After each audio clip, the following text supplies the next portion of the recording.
Hey, what's up? This is Greg Helbeck here, and on this weekly real estate lesson, I'm going to teach you how do you do a scope of work with a contractor. So if you're renovating properties, this is going to be a very valuable video. So before I get into that, if you get value from today's video, if you could subscribe to the channel, it would mean a lot. If you can also like the video, it'd be great. And my name is Greg Helbeck. If you're not familiar with me, I've bought and sold well over 135 properties over my real estate investing career. So my goal is to give you real, tangible advice from the streets that I've learned so you can take this and do it in your business. So how do you put together a scope of work with a contractor? So I'll just tell you what I do, and hopefully this works, right? Or hopefully this helps. First thing I do is I either walk the property myself, or if it's a virtual scenario, I will go through the pictures and the video of the property that someone takes for me.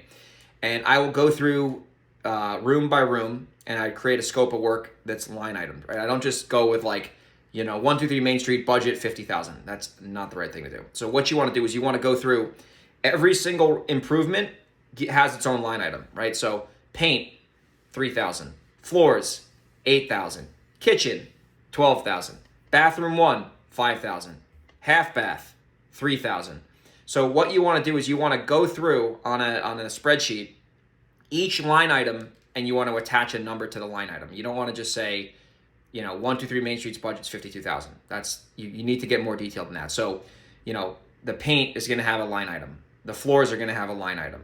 The bathroom is going to have a line item. With a bathroom, you can just make that one price. You don't have to be like toilet, $100, vanity, $300. I just like to do bathrooms for whatever price we figure out. So you go through each line item and you attach a number to it, right? And then you add all those numbers up. And then generally what I do is I do about a 12% fudge factor. So I basically take my estimated total, let's say it's $100,000, and I take a 12% fudge factor, which is like any errors that I made or fuck ups or whatever, and I put that onto the budget, and then I have my grand total. So I have my subtotal, my fudge factor, and my grand total, right? So subtotal 100,000, fudge factor 12%, 12,000, total budget 112,000, right? So you go through the freaking line items, just like I said.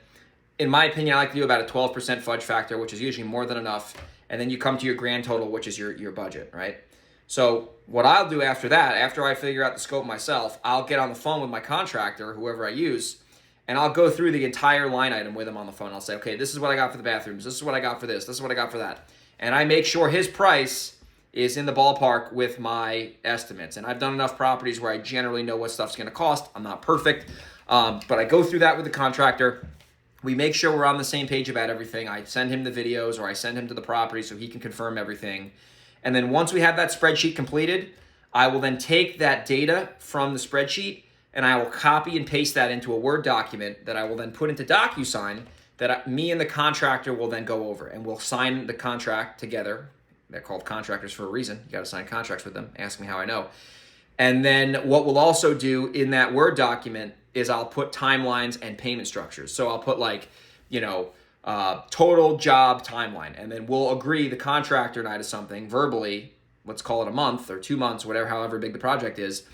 And then I'll put deadline, 30 days from job completion, job start date, whatever date, job end date, whatever date, 30 days after or 60 days after, whatever we decide to do. So then we have the line items and the budget.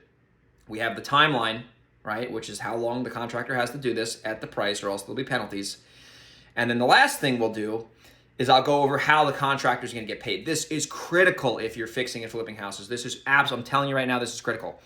You and your contractor both need to understand how they're going to get paid and when they're going to get paid, right? So I do it in milestones. Like milestone number 1, certain amount of money.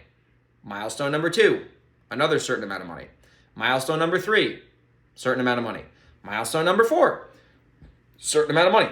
Final payment, the balance, right? So you have to have all this in writing. So let me just summarize all this real quick. Go through the line items and attach each line item to a number. Come up with your grand total or your subtotal, add a 12% fudge factor, then you'll get your total budget. Put that on a Word document, okay? Then give your contractor a timeline. Make sure you both agree to it. Make sure you both sign the document on DocuSign or whatever software you want to use, or do it in person if you're local.